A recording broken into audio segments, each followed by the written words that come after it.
We might be in a economic downturn, as they say, with inflation sitting at around 8%, depending on where you are in the world. But watches aren't slowing down. I think you might have seen last week, and admittedly I've been doing life quite a bit of late, and so I haven't quite been up to date with my latest releases in watches and things, and I've also been out discovering models that are not probably new to you but have been new to me. You know, one of which would have been a Langersun, which I absolutely adore. You know, they'll be on the long time list in terms of trying to acquire, because they're, well, fucking expensive, and there's a reason for that, I know. But for example, last week Tudor released another Pelagos, an FXD, and it was for the Alinghi RedBull Racing, which again, I hadn't really heard of. I know Red Bull dabble in a great myriad of crazy sports, one of which that I love is Formula One.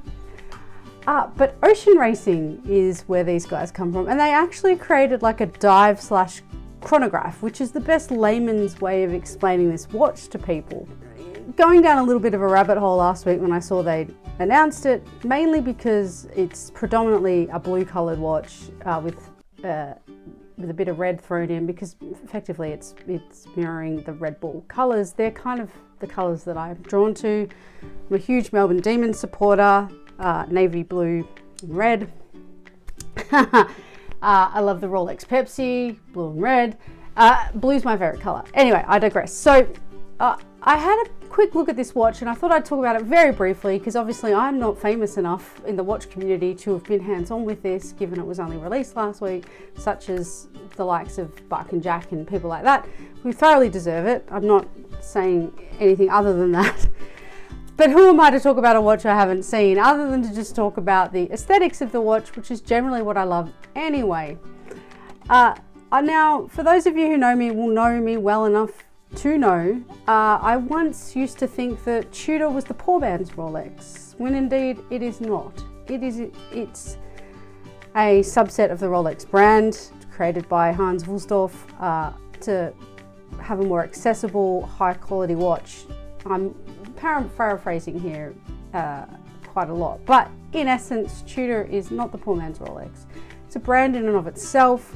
It has a very loyal following of its own. I can see why. I don't own a Tudor. I'm not sure if I'll buy a Tudor down the track. I don't know if it's the watch for me, but I can appreciate the ingenuity, the style, and the overall design aesthetic of the watch.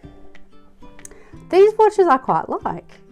I think it's bonkers that we've got a chronograph for effectively a dive watch.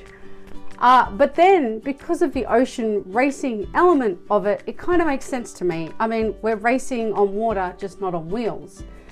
So it's not traditionally a chronograph, motorsport, but it's a racing complication and function, right? So it kind of makes sense that they've put it on this watch, even though, I mean, admittedly, I probably still would never use it. But, it's a little bit of fun. I think some people probably think it's a bit of a Frankenstein watch because of that, but dive and chronograph for ocean racing, it makes sense. It's in 42 millimeters. They're saying it's a one-time only model, so soon to be maybe a collector's edition. Reference is 25707KN, and the chronograph is 25807KN.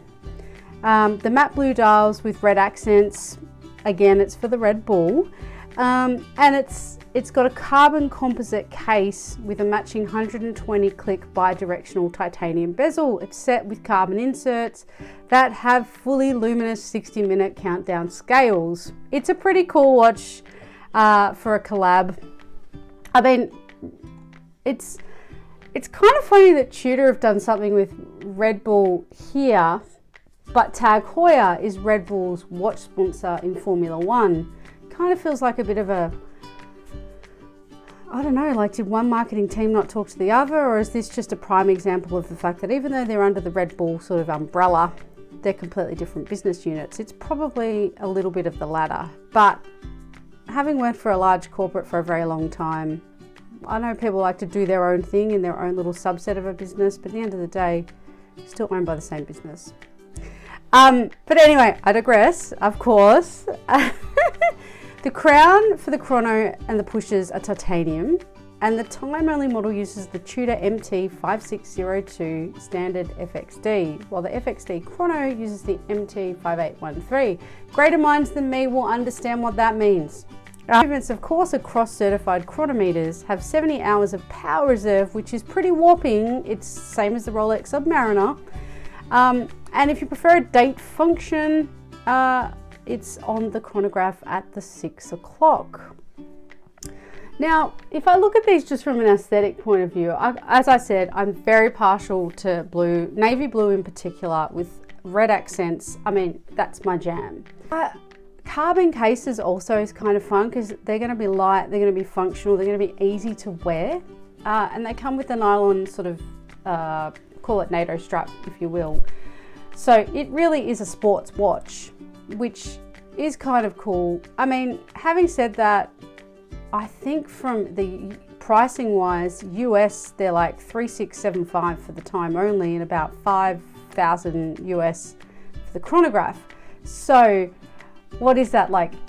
So 3 is going to be 5 to 6,000 Aussie roughly, I think, and the 5 is going to be about 8,000 Australian. I'm not bang on with that, but it's close enough to understand that they're not a cheap watch. I mean, I wouldn't spend that much on this watch, but it doesn't mean I don't appreciate it. The stylings to the Pelagos that we looked at last year, mainly with the hour hand, which I don't love. It's kind of too fat for me, but I kind of liked the Tudor Pelagos when I looked at it last year, but if you recall the video I did, and again, not really the watch for me, but I quite liked the titanium aspect of that watch last year because it was very light, and even when I tried it in on store, it was very light. It's quite a small watch.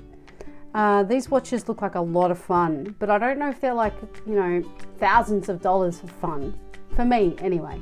I'll check these out in the store when I get a chance to get down there. Like I said, I've been doing live lately, so I haven't been able to do that.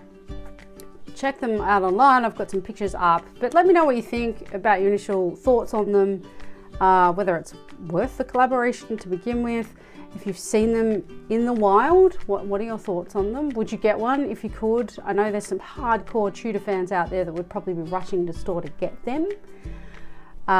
Good on you guys. I get it. Not for this brand, but I get it for other brands. That's my, I don't know, ranty thoughts or long-winded thoughts on the Tudor Pelagos FXD, the collaboration for Alinghi RedBull Racing and Tudor. Until next time, like, subscribe, check out the podcast, guys. J&J Hacking Time. It's on Spotify. We've had the first couple of episodes out. We had TGV from the Urban Gentry. Such a cool guy. What a gentleman. Very interesting conversation, particularly if you like movies, television, and Italy. And of course, watches. We've spoken to the guys from Borzell, great Aussie watch company. And it's probably going to be up by the time this video is out, talking timepieces with Tony. Tony is a legend. An absolute delight to talk to, so much fun. That was a great conversation, so be sure to check that out as well. And until next time, have a great one.